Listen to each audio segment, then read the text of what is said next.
Here we go. Welcome back, everyone, to the Glenwood Coach Show on Georgia Alabama Sports Hub. Mike and Ed's Barbecue.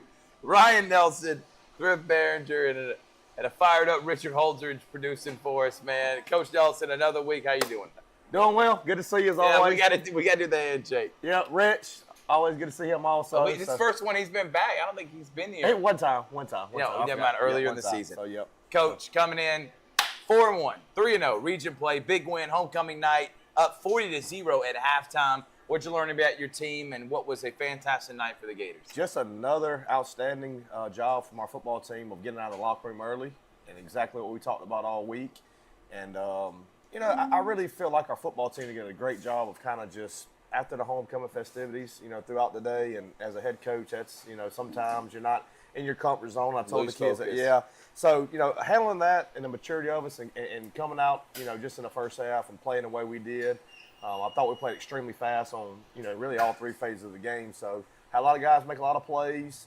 And then, good in the second half to see the younger guys come in and get opportunity to play, and they played well. So, what was the mindset, if you don't mind me interrupting, Coach, that second half, running clock, it went by really fast. Was that kind of you and the coach having an agreement, or what was that? Basically it comes from their sideline. And, we end up, their quarterback ended up getting, hurt and, not kind of disclose the injuries and stuff like that, but kind of got knocked out for the game. So, just kind of fit, their best interest if he could run the clock and kind of get out of there.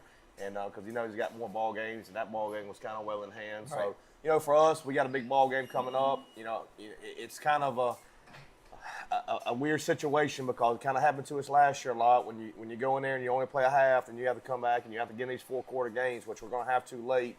It's kind of one of these deals where you want to have the guys healthy for the next week, but you still want to come out and play them in the second half to play them in 3 quarters. So that was one deal last week against Childersburg.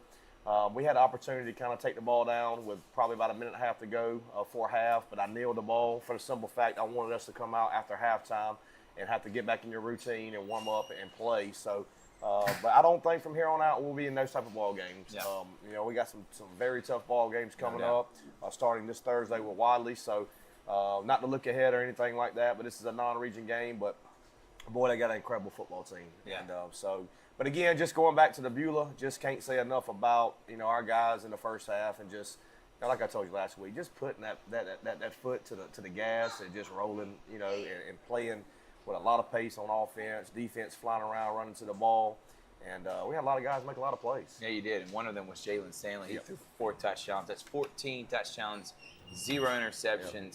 He's been fantastic, man. Judah, you had a really good running game. Obviously, the first 3 possessions, you had ran 4 plays for 3 touchdowns. Had a lot of explosive plays, but let's start with Stanley. Another week in which he's being efficient and playing really good. Yeah, another great week for him. I think he finished 12 of 13 for 270 yards and 4 touchdowns. But like I said, the great thing about Jalen, what he's doing right now, is getting the ball to our playmakers. And he's being really efficient in the throwing game. And, first play of the game, I've had opening plays in my career where we've thrown or we've ran the first play of the game and scored touchdowns, but I don't think we've ever had back-to-back touchdowns in the ball game. So first play of the game, Zayden Hart took a little screen pass and did a little whoop-de-doo over there on their sideline and made a couple of guys miss and, really just turned on the Jets. And we score on that play.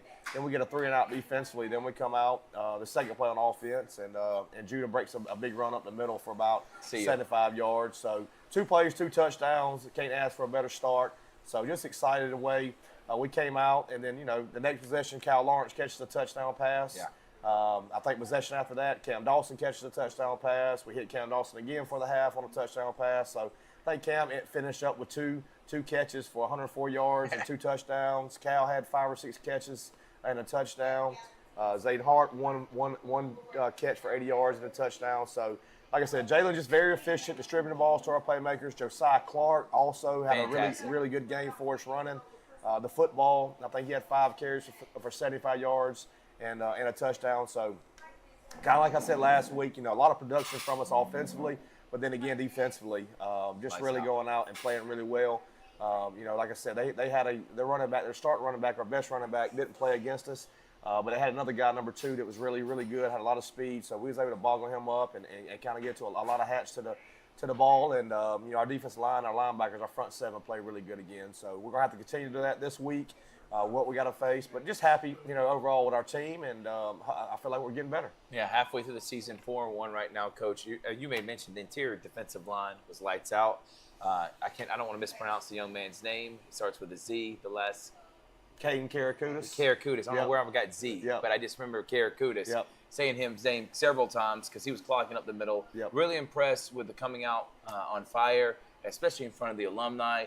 And that, having it packed out like that, Coach, and you being able to put on a show and show what Glenwood football is capable of, man, especially with the A-team being there. Really cool to be back in the stomping grounds, man. But I thought all in all, it was a really successful night, and it was awesome to have the entire Glenwood alumni fan base and everybody there in support of your Gators. And that's one thing, I challenge our guys at pregame meal about, coming out fast. But we had a lot of people, like you said, alumni-wise, that were at the game. We had a big Hall of Fame banquet the night before, so we had 6 people inducted to that. Their families came in. We had people come from Texas, from North Carolina. So you had a lot of people coming back that hadn't been back to, our school or seen our football team play in a long time. So that's one thing I really challenged our team at pregame meal was, don't worry so much about yourself and your teammate. Let's do it for our program. And do it for these guys that, and these family and these kids. And, crazy story, me and my wife go Thursday to the doctor, and, she's pregnant whenever, so we're having a little boy. And, we go in there, the first time we meet this doctor that's delivering our baby and everything, and I got my Glenwood shirt on. He says, you coach or work at Glenwood? I was like, yeah, well, I'm the head football coach. He's like, well, it's homecoming this week. We're coming. So they're from Augusta, Georgia, and they just, have heard about Glenwood football, and they want to come check us out. So that's the thing that sometimes these kids really don't understand how much bigger it is than themselves and their teammates. And it's more about our program. And so, so every Friday when you go out there and have the opportunity to play, you want to play well. And most importantly, it's a region game. So with us going 3-0 now in the region, we haven't locked up a playoff game yet, but we put ourselves in a position right now where I know if we can win one more region game and get to 4, you're going to be in the playoffs. 4-2 at worst going to put you in the playoffs. So we really did a good job of setting ourselves up early in the year with the first 3 region games. And, it's big for me to sit here and try to redeem our region championship from last year. And I told you this early in the year. It's very difficult to win a region championship. No doubt. And when you're sitting here playing the 7 and 8 team regions, and, week for week, you got to sit here and you got to play good ball. But, that's one of our goals, and that's one of our first goals that we're trying to obtain right now is defend our region championship. And we put ourselves in that position right now to play next week against Randolph. And then you got Dable, and then you got Lee Scott coming back. So we'll step back in the region play next week and worry about that when it gets here. And but we got a big one this week. We got to try to go get. Before we go to that, and last question before we take a break, Coach.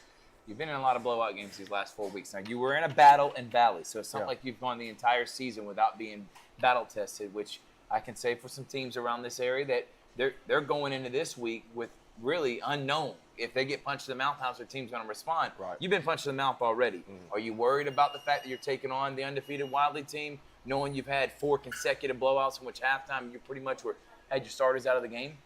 No and yes. I mean, no from a standpoint. I mean, it could be worse. We could be sitting here saying we didn't play good. Yeah, and 1-4. We're sitting here 1-4. Or we took these games that we feel like we should have went out here and played well in, and we didn't play well. And but we can't control nothing more than what we can control. And if we're sitting here at halftime, and we did come out in the B.B. Coleman game, and we did come out in the Childersburg game, and our guys played 3 quarters. So it ain't like we've been sitting here just going at the half and not coming out. So, but it is scary because we hadn't been in a 4-quarter game since the Valley game. But one thing I will say is that game we were definitely battle tested, and Valley did a good job, and they were very physical. So we've been in that type of ball game, and it's just, we're prepared for it. And, if it happens again, or not if, but when it happens again, we just got to play. That's the main thing. No doubt about it. It's the Glenwood Coach Show live from Mike and Ed's Barbecue. You can smell their butts for miles. We'll take a break. When we come back, it's the Glenwood Coach Show on Georgia Alabama Sports Live. Houlihan serves fresh, handcrafted dishes made just the way you like them. Juicy burgers, sizzling steaks, crisp salads, and shareable appetizers set the table for every appetite. Relax with friends, celebrate special moments, or enjoy a casual night out. Houlihan's delivers great food, great drinks, and great times, with 2 locations in Columbus, downtown at the Marriott Hotel and on Sidney Simons Boulevard at the Doubletree Hotel. Hello everybody. This is DJ Jones with the Sports Vision's morning show for the best in local, regional, and national sports news. Weekdays from 6 a.m. to 9 a.m.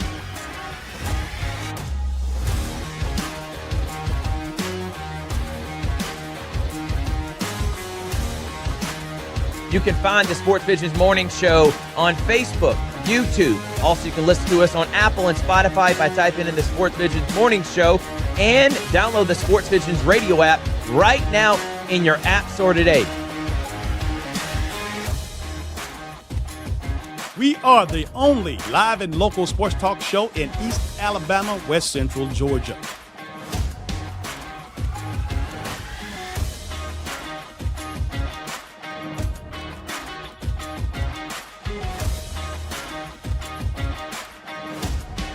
Sports Vision 92.1. We are your hometown sports guys. Make sure to tune in every weekday morning, 6 a.m. to 9 a.m. Sports Visions, 92.1 FM. Coach, you're taking on Wadley, defending 1A state champion. They replaced their coach, and they're just rolling as always. They've gone an 18-game winning streak. You talked about the longest in the entire state of Alabama. They average about 300 yards rushing a game.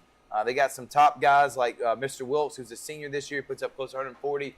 This is going to be a tough matchup for your team. What do you know about Wadley? What are you looking forward to in the matchup? Oh man, you turn the film on, you see enough of them right then and there. They got some players, very well coached. It all starts with him, number 6, the Wilkes kid. Yeah, Jaquez Wilkes. Yep. So just a really good program. Another 1A schools, but like I've talked a lot, man. They can't help the size of their school. I mean, it don't have anything to do when you turn the film on and you look at their skill positions.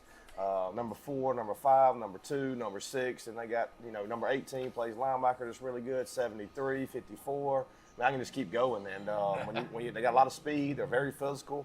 They play downhill, and so it's going to be a challenge for us on Friday night. And obviously we got to go over there and plan on a short week. We got a lot of obstacles we got to overcome, but I'm ready to be in a ball game like this. I'm ready for our team, our program. Like you said, this team's got they've won 18 straight ball games. They got the longest active winning streak in the state of Alabama in any classification. Yep. They got good players, and it's kind of going to be a lot like when we went to Elba last year and had to play Alvin Henderson. It's going to be one of them type ball games where if we don't strap it up, he's going to come hit you. I promise you. Coach, you talked about the short week. Not ideal, man. But I got to ask, with Thursdays usually being a walkthrough, in the grand scheme of things, is it hurting you having to play a day before and play it on Thursday, or are you really not focused on that? You're ready to take on the challenge? Yeah, well, it's just you have to bump your weeks up. And this ain't the first time I've had to play on Thursday. Right. So, we had to get out there and actually get on the practice field yesterday on Sunday. Okay. So, basically, not to confuse people, but your Sundays become your Mondays. Gotcha. Like today's your Tuesday. Tomorrow will be your Wednesday. So, you just bump practice up. A day earlier, and so you have to adjust a little bit. But then again, they got to play on Thursday. They got to adjust too. So you can make excuses, or you can say, hey, let's get ready to play football. Let's go ahead and execute, and let's go see what we can do on Thursday night and give it our best shot. So very, very good out of conference game for us. I think with us playing up against Valley, then you playing a team like Wadley. I mean, we've played 2 really, really good, out of conference games. And again, like you said, they won the 1A state championship last year. Yep. Very unfortunate we didn't get to get on there and play them last year, because of the hurricane that came up. So the game got, not delayed, but, basically we just didn't play the game and everything. Yep. Wasn't a forfeit from anybody or anything like that. So one of the reasons why we got to go back there this year, it's supposed to be our home game. We got to go back there this year because we didn't make the trip last year. So, it's just, we're excited to go down there. I know their coach really well. He's a younger guy, does a great job. Did some of his student teaching when I was over there with us at Central when I was over there. So nice. Coach Rivers does a good job, and they got a great football team. So we're gonna have to be ready to play.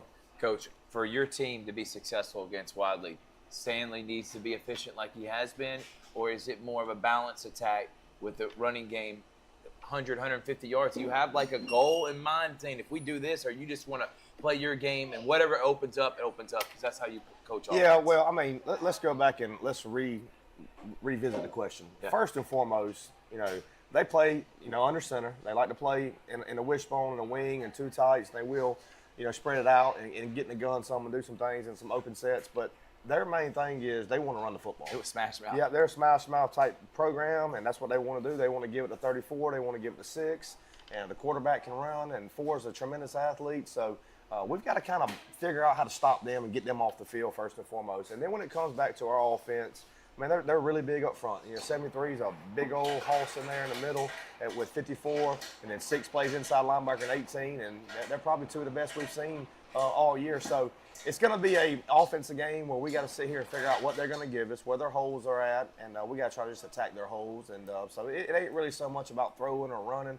It's more about taking what they give us, and we get opportunities to make plays. We got to make them. Thursday, 8 o'clock, go down to Wadley. It's about an hour and 15-minute drive, Coach. This is your cry out to the entire Glenwood community why they need to come down to Wadley, support the Gators, and hopefully get us a big victory as you head into what I think is make or break month in the month of October, where contender or pretender comes in terms of region play. But you love nothing more than to get a big win over Wadley. Ain't no doubt. Well, first off, I want to tell all the fans, thank you so much for coming out last week, and the alumni. It was awesome, man. It was. We had I saw so many people. Man, it was and great. that was the first thing, after the game, I talked to Coach Fannin, and man, wow, at the crowd. Yeah. And then I don't know, I looked up after Judah scored the second touchdown of the night, and I looked back down, and I ran by Coach Webb, and I was like, my goodness, look down there in the end zone. I bet we had 150 kids down there playing football in the back of the end zone. So we had a great game back there, and we had tremendous, support from the fans, and I really feel like our team benefits, and man, it motivates our boys to play when people show up. So, with it being a Thursday night, I know people's got work on Friday, but come watch a great high school football game. I mean, they got a great team. They're going to have a great environment. Hopefully we can show up and do what we need to do to go down there and play a great game and do everything we can to win. But, it's only an hour away, and you're going to see a lot of good players on the field on both teams. So come down and support these Gators, and let's try to go knock them off. Make us proud, Coach. Can't wait to see and hopefully talk about this on high school game day on Friday. And then next week we're talking about heading into region play with the top talent of Dadeville, Sylacauga, Lee Scott, and Randolph County. Not Randolph Clay, right? Randolph County, that's right. Yeah, I don't know why Randolph Clay's the Georgia side.